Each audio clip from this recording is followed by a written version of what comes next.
الحمد لله وكفى وسلام على عباده الذين اصطفى أما بعد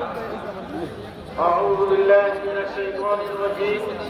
بسم الله الرحمن الرحيم إذا جاء نصر الله والفتح بالله أفواجا فسبح بحمد ربك واستغفره إنه كان توابا صدق الله العظيم বাংলাদেশ খেলাফত মজলিস ফরিদপুর জেলা শাখা কর্তৃক আয়োজিত আজকের এই গণসমাবেশের সম্মানিত সভাপতি মঞ্চে উপবিষ্ট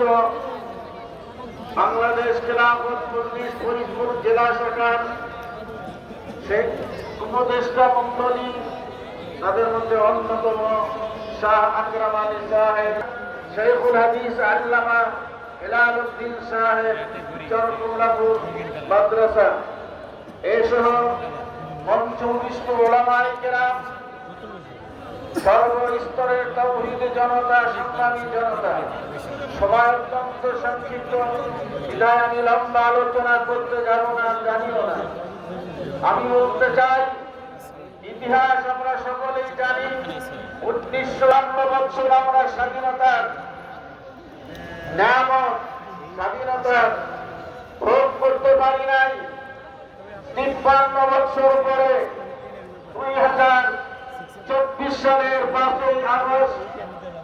আমাদের তরুণ সমাজ বৈষম্য বিরোধী ছাত্র আন্দোলনের নামে মাঠে নামে তাদের সঙ্গে কাঁধে কাঁধ মিলিয়ে মাদ্রাসা, স্কুল, কলেজ, আপামর জনসাধারণ, এমনকি রিক্সা চালক, ভ্যান চালক, সবজি বিক্রেতা রাস্তায় নেমে আসে। এই আন্দোলনের মধ্য দিয়ে 15 বছরের জালিম শাসকের পতন হয়ে নতুন স্বাধীনতা আল্লাহ রাব্বুল আলামিন আমাদেরকে দান করেছেন। 53 বছরে আমরা স্বাধীনতার ভোগ করতে পারি নাই, স্বাধীন হয়েছে স্বাধীনতার ফল আমরা ভোগ করতে পারি নাই। আলহামদুলিল্লাহ, সুম্মা আলহামদুলিল্লাহ, 24-এর স্বাধীনতার সফলতা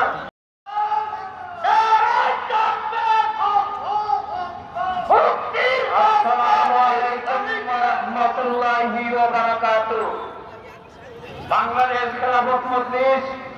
ফরিদপুর জেলা কর্তৃক আয়োজিত আজকের এই গণসমাবেশের সভাপতি